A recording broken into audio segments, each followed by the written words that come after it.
कल हमारी exercise 1.1 finish हो गई थी। अब हम एक्सरसाइज 1.2 शुरू करते हैं। तो एक्सरसाइज 1.2 में सबसे पहले है थ्योरम 1.2। और थ्योरम 1.2 में क्या दिया हुआ है कि let p be a prime number. p अगर एक प्राइम नंबर है, जैसे कि हम कोई भी प्राइम नंबर p मान लेते हैं। p हमने जैसे लेट कर लिया 2 एक प्राइम नंबर है। तो if p divide a square, p जो है वो a स्क्वायर को डिवाइड करता है। और देखिए लास्ट में क्या दिया हुआ है, where a is a positive integer. a कोई भी पॉजिटिव इंटीजर है। तो जैसे कि मान लीजिए हम a जो है वो अगर हम a ले लेते हैं 4, ठीक। और क्योंकि यहाँ पे ये बोला हुआ है कि p divide a square, p a square को डिवाइड करना चाहिए। तो a स्क्वायर क्या होगा, 4 का स्क्वायर। तो जो 2 है वो यहाँ पर 4 के स्क्वायर को डिवाइड कर सकता है, मतलब b a के स्क्वायर को डिवाइड कर सकता है। 4 का स्क्वायर होता है 60, उसको 2 से डिवाइड करेंगे 8 आंसर आ जाएगा, ठीक।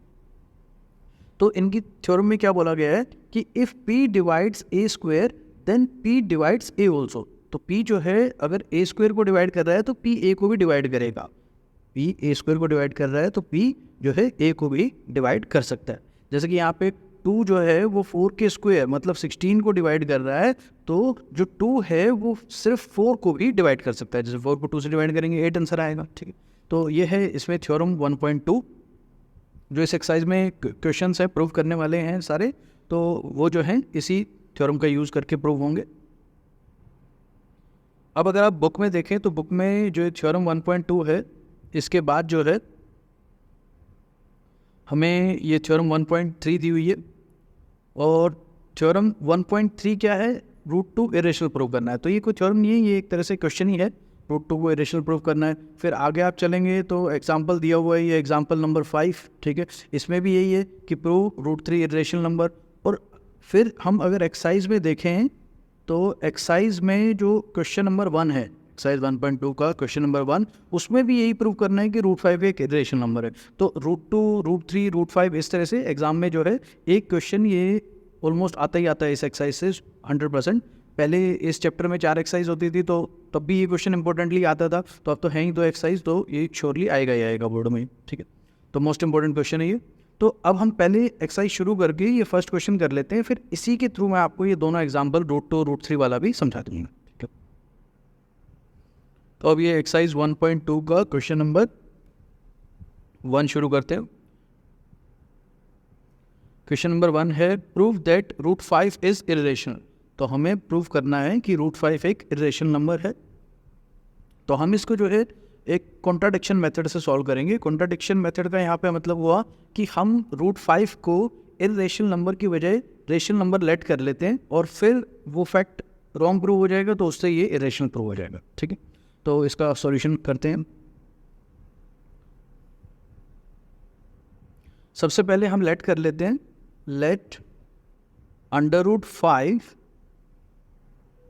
इज अ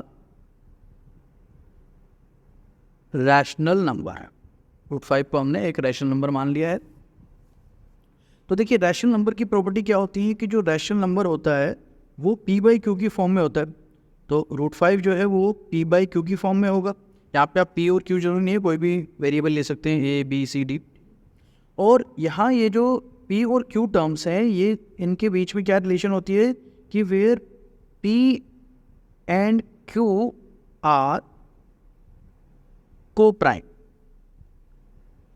यहाँ पर ये जो p और q है ये को प्राइम नंबर होते हैं। अब देखिए को प्राइम क्या होता है, coprime number are pair of numbers that do not have any common factor other than 1। तो को प्राइम नंबर्स क्या होंगे, जिनके बीच में कोई भी कॉमन फैक्टर ना हो। फॉर एग्जांपल अगर हम 2 और 3 को ले लें, तो जो 2 है और 3 है उन दोनों का अगर HCF निकालें तो HCF क्या आएगा, 1। तो इसको इस तरह से भी हम याद रख सकते हैं। ये को प्राइम नंबर क्या होते हैं, 2 नंबर जिनका HCF जो है वो क्या आएगा, 1। तो वो होते हैं को प्राइम नंबर्स, ठीक। तो यहाँ पे P और Q दोनों के दोनों क्या है, को प्राइम है, मतलब उनके बीच में कोई भी फैक्टर कॉमन नहीं है अदर देन 1। नाउ आगे क्वेश्चन कंटिन्यू करते हैं। तो √5 को हमने p/q के इक्वल लिख दिया क्योंकि ये रैशनल नंबर है। अब ये जो q है, इस q को अगर जो है हम √5 की तरफ भेजें तो ये क्या हो जाएगा, √5 क्यू, ये क्यू जो है √5 के अंदर नहीं है, बाहर है, √5 into Q equal to P. अब हम इसमें स्क्वेयरिंग बोथ साइड कराएंगे, स्क्वेयरिंग बोथ साइड, जिसे आप शॉर्ट में एस बी लिख सकते हैं, स्क्वेयरिंग बोथ साइड। तो देखिए अगर हम p को पहले लिख लें, p का स्क्वायर होगा p स्क्वायर, और √5 q का स्क्वायर क्या होगा, √5 का स्क्वायर होगा 5, और q का स्क्वायर होगा q स्क्वायर। तो देखिए यहाँ लिखा हुआ है p square equal to 5q square. इसी तरह से अगर मान लीजिए कोई और नंबर इस तरह से लिखा हो कि 2 का स्क्वायर है इक्वल टू 2 इंटू कोई भी नंबर जैसे कि q स्क्वायर, तो इसका मतलब यहाँ पर q की वैल्यू क्या होनी चाहिए, √2, और ये जो 2 है ये इधर भेजेंगे तो 2 स्क्वायर को क्या करेगा, डिवाइड करेगा। तो इसका मतलब है कि 2 स्क्वायर जो है वो 2 से डिवाइड होता है, तभी हमने 2 स्क्वायर को 2 इंटू क्यू स्क्वायर लिखा हुआ है, क्योंकि 2 स्क्वायर जो है 2 से डिवाइड होता है। तो यहाँ बेसिकली आपको जो है ये समझा रहा था कि जो ये p स्क्वायर है यहाँ पर, ये p स्क्वायर ये 5 से डिविजिबल है, क्योंकि p square is equal to 5 into some numbers लिखा हुआ है, ठीक है, वो नंबर q स्क्वायर कोई भी हो सकता है। तो p square equal to 5q square लिखा हुआ है, तो हम यहाँ पे क्या लिख सकते हैं, therefore p square is divisible by 5, इस तरह से भी लिख सकते हैं। या फिर हम जैसे थ्योरम में पढ़ा था कि थ्योरम में क्या लिखा हुआ था कि p डिवाइड a स्क्वायर, ठीक है। तो अगर थ्योरम के अकॉर्डिंग डायरेक्ट यूज करें तो हम यहाँ पे क्या लिखेंगे कि 5 डिवाइड p स्क्वायर। तो यहाँ पे p स्क्वायर 5 से डिविजिबल है, या हम लिख रहे हैं कि 5 डिवाइड p स्क्वायर, एक ही बात है।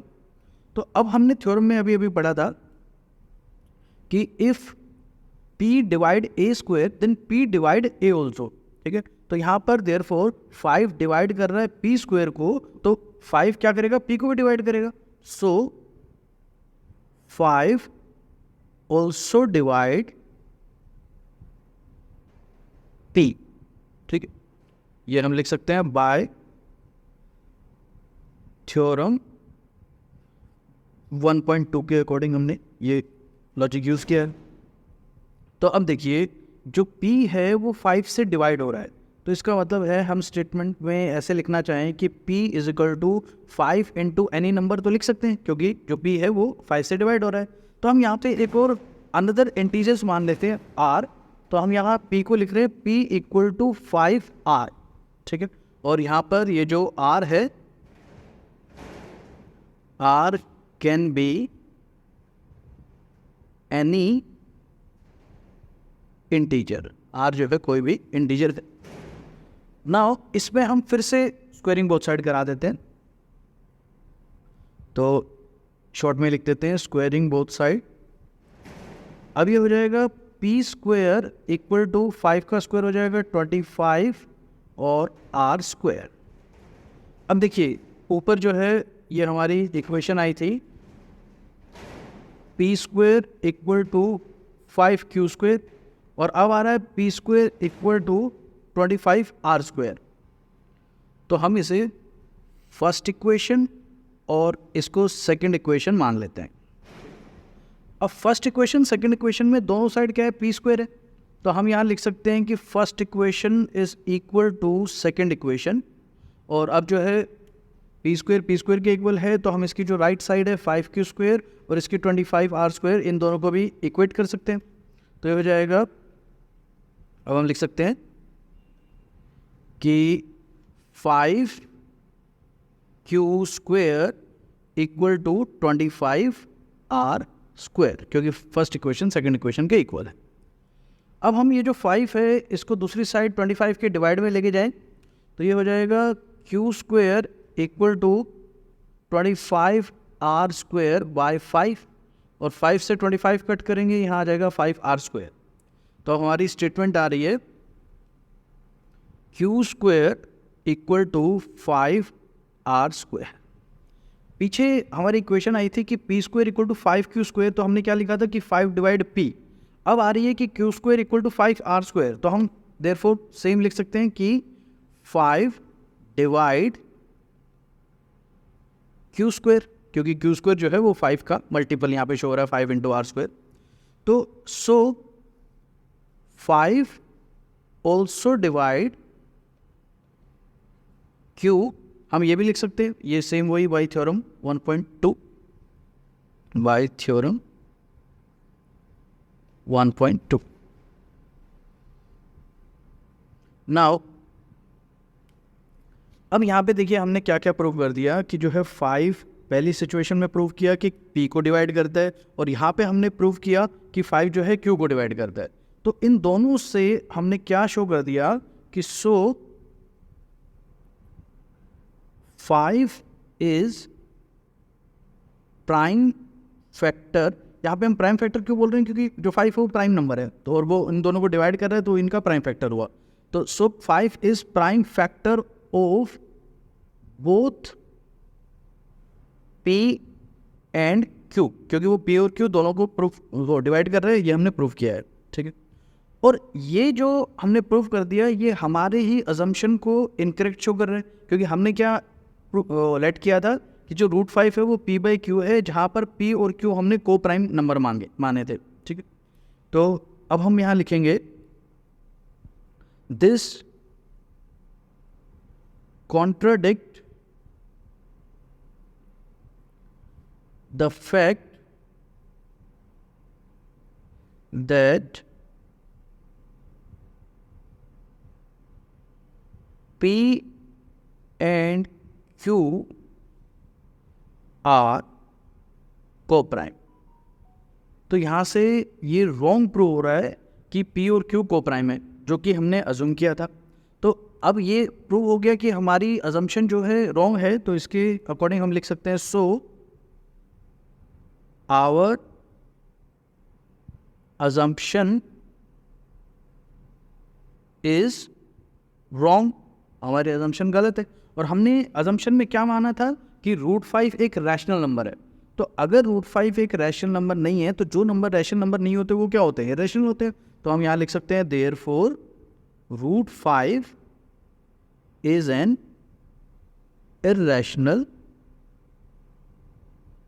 नंबर, और यही हमें प्रूफ करना था। ये मोस्ट इंपॉर्टेंट क्वेश्चन रहेगा, तो इसे जो है आपने अच्छे से प्रैक्टिस करके रिवाइज कर लेना है। और लास्ट में जो भी हमने स्टेटमेंट्स लिखी हैं वो आप अपनी अकॉर्डिंग टू जो भी आपकी इंग्लिश है उसके अकॉर्डिंग कोई भी स्टेटमेंट लिख सकता है, तो वो ऊपर नीचे हो सकता है, नो प्रॉब्लम, ठीक है। अब हम जो है इसी सेम क्वेश्चन में जो एग्जाम्पल्स और थ्योरम बुक में गिवन थी कि √2 और √3 को प्रूव करना है इरेशनल, उसको इसी में अपडेट करके सीख लेते हैं। तो मान लीजिए हमारा अगर क्वेश्चन जो है चेंज हो जाए, ये जो √5 है इसकी जगह हो जाए √2, ठीक है। तो अगर यहाँ पे √5 की जगह √2 हो जाएगा, तो ये लेट जो हमने किया है √5 इज एन रैशनल नंबर, यहाँ पे इस √5 की जगह पर आ जाएगा √2। तो हम लेट करेंगे √2 को एक रैशनल नंबर, उसके बाद सेम जो है हम √5 की जगह यहाँ पे √2 लिख देंगे कि √2 को जो है p/q मान लिया है। देन अगेन यहाँ पे भी √2 आ जाएगा, सेम जो है हर जगह बस 5 की जगह पे 2 आता चला जाएगा। एंड देन सेम p² जो है वो यहाँ पे √2 का जब स्क्वायर होगा तो वो ओनली 2 आएगा, रूट हट जाएगा, ठीक है। फिर हम यही स्टेटमेंट देख के हम क्या लिखेंगे कि 2 जो है वो डिवाइड कर रहा है p² को, then 2 also divide p, then same हम p इक्वल टू जो है 5r ना मान के 2r मान लेंगे, ठीक है। फिर हम स्क्वेयरिंग कराएंगे, तो यहाँ पे ध्यान रखना है 2r का जब स्क्वायर होगा 2 का स्क्वायर, 2 के स्क्वायर की जगह पे क्या आ जाएगा 4। तो यहाँ पे जो है ये जो 25 है इसकी जगह पे आ जाएगा 4, ठीक है। ये हो जाएगा p² इक्वल टू 4r², ठीक है। देन नेक्स्ट लाइन में जो है ये जो यहाँ पर हमारा 25 है इसकी जगह पे, एक सेकेंड, जो ये 25 है इसकी जगह पे भी क्या हो जाएगा 4 हो जाएगा, और यहाँ 5q² की जगह पे क्या हो जाएगा 2, ठीक है। क्योंकि फर्स्ट इक्वेशन में जो है हमने पी स्क्वायर को यहाँ पे ये देखिए 2q स्क्वायर के इक्वल प्रूव किया था, तो फर्स्ट इक्वेशन से यहाँ पे 2q स्क्वायर आएगा और सेकंड इक्वेशन से ये 4r स्क्वायर जो है वो यहाँ पर आएगा, ठीक है। देन नेक्स्ट टाइम में 25/5 इसकी जगह पे क्या हो जाएगा, यहाँ हो जाएगा 4/2, जिसको हम कट ये साथ में r स्क्वायर भी, तो 2 और ये कट करेंगे 2 2 4, तो ये आ जाएगा q square equal to only 2r square. तो सेम हम लिखेंगे कि जो है देयरफॉर 2 डिवाइड कर रहे हैं q स्क्वायर को, क्योंकि यहाँ पे q square equal to 2r square है। देन हम थ्योरम के अकॉर्डिंग लिख देंगे so 2 also divide q, then same so 2 is a prime factor of both p and q, दोनों का प्राइम फैक्टर है, तो this contradict the fact that p और q को प्राइम है। फिर आगे सेम स्टेटमेंट आ जाएगी, so our assumption is wrong and √2 is an irrational number. Same यही अगर आपका √3 आता है तो सेम यही प्रोसीजर आपको √3 के लिए करना है, ठीक है। जहाँ पे √3 का स्क्वायर है वहाँ 3 आ जाएगा, जहाँ 3 का स्क्वायर है वहाँ 9 आ जाएगा, बाकी सेम टू सेम क्वेश्चन ही चलता रहेगा, ठीक है। तो अब हमारी एक्सरसाइज 1.1 का क्वेश्चन नंबर 1 हो गया डन विथ 2 एग्जाम्पल्स। अब हम आ जाते हैं क्वेश्चन नंबर 2 पे।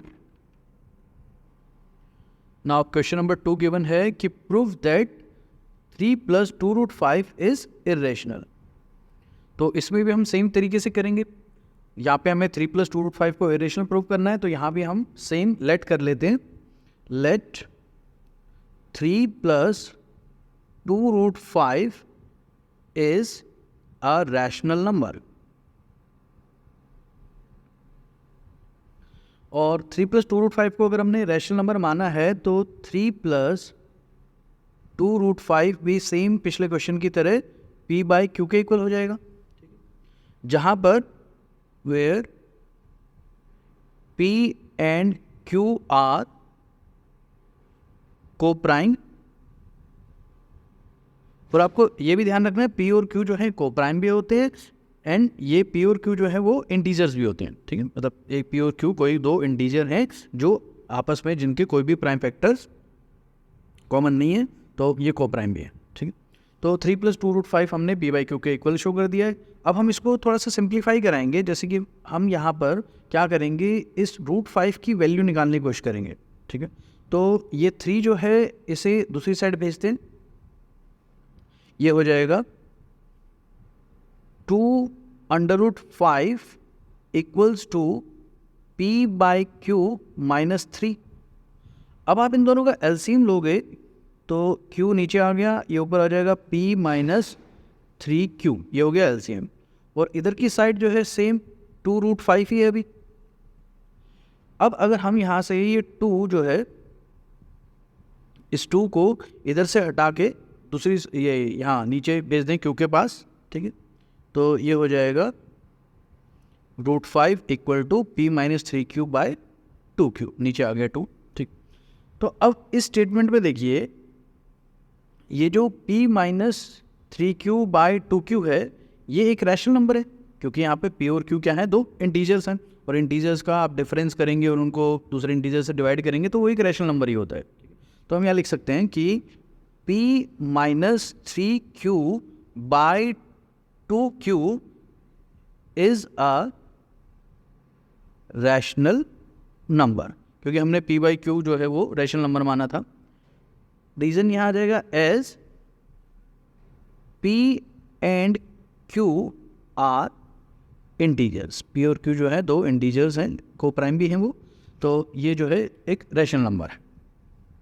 नाउ अब हम देखिए यहाँ पे अगर ये क्वेश्चन मान लीजिए 4 नंबर में 5 नंबर में आता है, तो उस केस में तो हम क्या कर सकते हैं, यहाँ पे ये भी प्रूफ कर सकते हैं कि ये जो √5 है ये एक इर्रेशनल नंबर होता है, जो हमने अभी फर्स्ट क्वेश्चन में किया, ठीक है।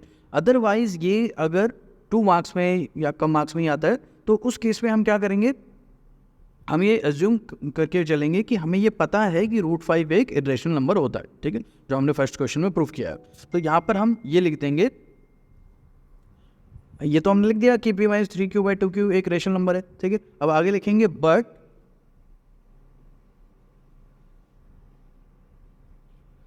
दिस कॉन्ट्राडिक्ट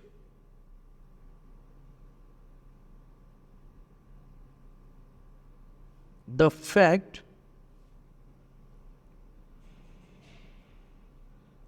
that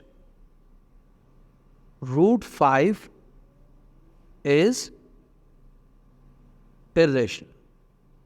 क्योंकि देखिए हमने यहाँ पर प्रूफ किया है कि हमने जो हमारी अजम्पशन दी उसके अकॉर्डिंग कि p-3q/2q जो है वो एक रैशनल नंबर है, जबकि ये एक √5 के इक्वल आ रहा है और √5 हमें पता है वो इरेशनल नंबर है, तो ये दोनों इक्वल नहीं हो सकते ना। इसलिए हमने यहाँ पे कॉन्ट्राडिक्शन वर्ड यूज़ किया कि but this contradict the fact, कि ये इस फैक्ट को कॉन्ट्राडिक्ट कर रहा है कि ये √5 एक इरेशनल नंबर है, क्योंकि √5 एक इरेशनल नंबर है जबकि ये लेफ्ट साइड जो राइट साइड वाला है वो एक रैशनल नंबर है, तो ये दोनों इक्वल नहीं हो सकते, इस ये कॉन्ट्राडिक्शन है।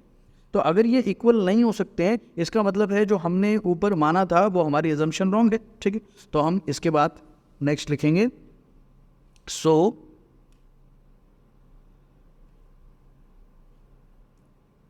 our assumption is wrong। और हमारी assumption wrong है, हमने क्या माना था कि 3 + 2√5 रैशनल माना था, ठीक है। तो अगर हमारी assumption wrong है तो उसका उल्टा हो जाएगा, तो therefore हम लिख सकते हैं 3 + 2√5 इज इरेशनल। ये हो गया आपका क्वेश्चन नंबर 2 भी प्रूफ, ठीक है। नाउ नेक्स्ट क्वेश्चन है क्वेश्चन नंबर 3। तो देखिए क्वेश्चन नंबर 3 में जो है सेम प्रूफ करना है हमें, prove the following are irrational. तो फर्स्ट वाला जो क्वेश्चन है उसमें दिया हुआ है 1/√2 को प्रूव करना है, देन 7√2 को, थर्ड में 6 + √2। तो ये same to same third question के जो तीनों पार्ट हैं ये क्वेश्चन नंबर 2 की तरह सॉल्व हो गए, ठीक है। तो स्टार्ट करते हैं एक एक करके।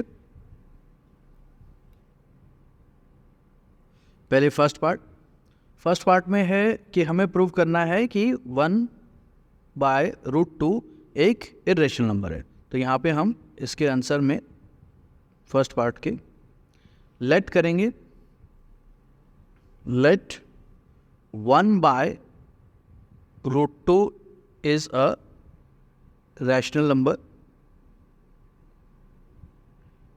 ये तीनों पार्ट जो है आप खुद से भी ट्राई कर सकते हैं पॉज करके वीडियो को, और फिर जो है चेक कर सकते हैं कि जो है आपका ठीक है या नहीं है। तो लेट 1/√2 एक रैशनल नंबर है, तो हम 1/√2 को क्या करेंगे, इक्वल टू मान लेंगे p/q के, और सेम वही आप थ्योरी लिख देंगे कि where p and q are coprime number, ठीक है। और अब हम इसको उल्टा कर लेते हैं, तो ये क्या हो जाएगा, √2 इक्वल टू q/p, ये फ्लिप कर लिया हमने, ठीक है। और अब हम सेम वही स्टेटमेंट लिखेंगे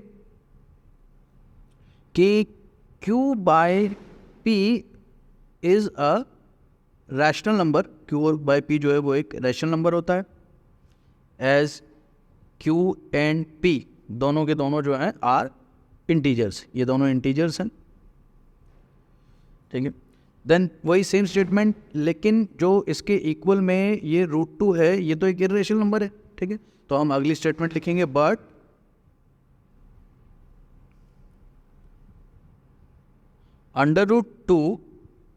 but this contradict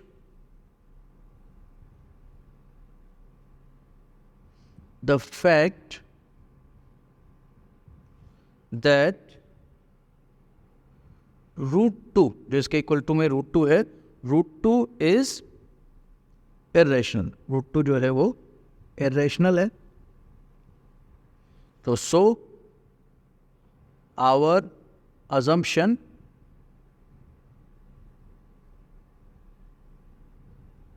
is wrong. और हमने क्या अज्यूम किया था कि 1/√2 को हमने रैशनल अज्यूम किया था, तो हमारी अजम्पशन रॉन्ग है, तो देयरफॉर 1/√2 इज इरेशनल। ये हमने प्रूव कर दिया 1/2 को इरेशनल को। नाउ इसका सेकंड पार्ट का आंसर करते हैं। सेकंड पार्ट भी सेम करना है हमने। सेकंड पार्ट में दिया हुआ है 7√2, तो हम यहाँ लेट कर लेते हैं, let 7/√2 is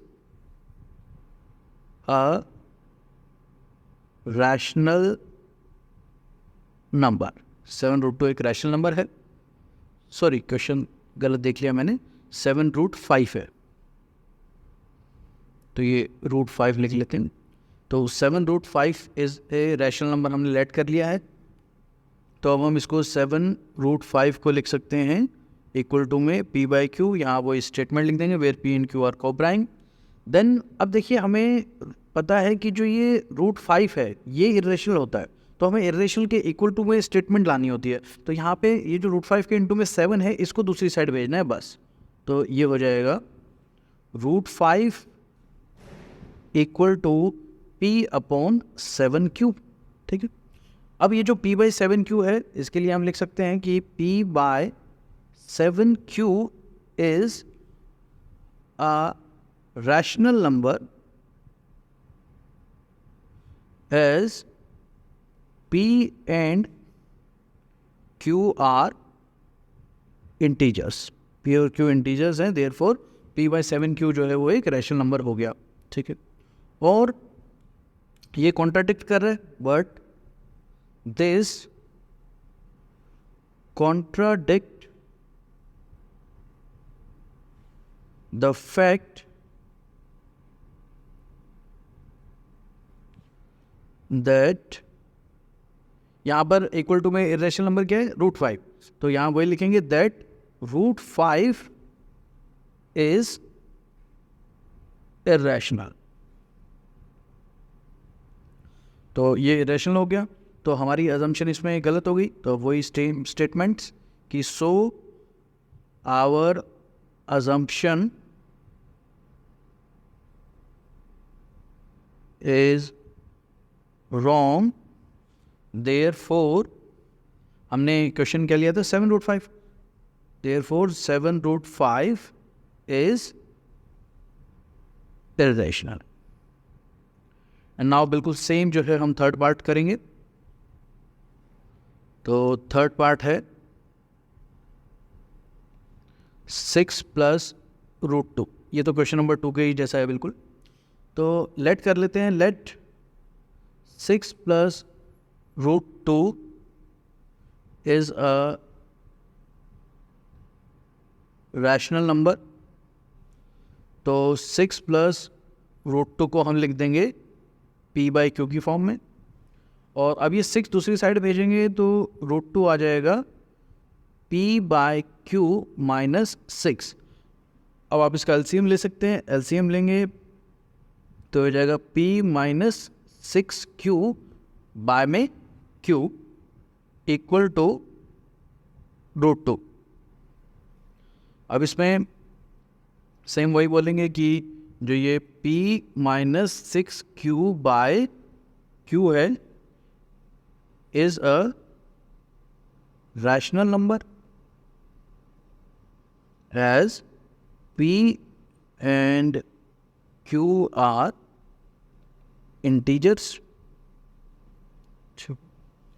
but this contradict the fact that equal to में हमारा इरेशनल नंबर क्या आ रहा है यहाँ पे √2, तो यहाँ लिखेंगे that √2 is irrational. So our assumption is wrong. तो therefore क्वेश्चन अब हमने क्या लिया था 6 + √2, तो therefore 6 + √2 is irrational। तो ये हो गई हमारी एक्सरसाइज 1.2 कंप्लीट। चैप्टर 1 हमारा कंप्लीट हो गया। कल जो है हम चैप्टर 2 से शुरू करेंगे, और इस चैप्टर एक्सरसाइज में स्पेशली ध्यान रखना है जो भी हमने ये थ्योरी पार्ट किया है वो जो आपके स्कूल टीचर्स कराएंगे या कोई भी टीचर कराएगा वो थोड़ा बहुत ऊपर नीचे थ्योरी में अलग वर्ड्स लिख सकता है, तो उसमें आप बिल्कुल ये ना सोचें कि एज इट इज़ आपको रटने हैं, या आप अपनी तरफ से भी जो है बना सकते हैं। हाँ, मेन कॉन्सेप्ट ये याद रखना है कि क्यों इनको रैशनल नंबर कहा जा रहा है, क्योंकि पी और क्यू जो है वो को प्राइम है और साथ में इंटीजर्स हैं, तो इसलिए कहा जा रहा है, क्योंकि उसमें आप सब्ट्रैक्ट करोगे तो एक जो है रैशनली आएगा। और ये कॉन्ट्राडिक्ट क्यों हो रहा है, क्योंकि हमने इक्वल टू रूट टू को रैशनल माना हुआ है, ठीक है। बाकी सेम टू सेम ही रहेगा। तो कल से शुरू करते हैं चैप्टर 2।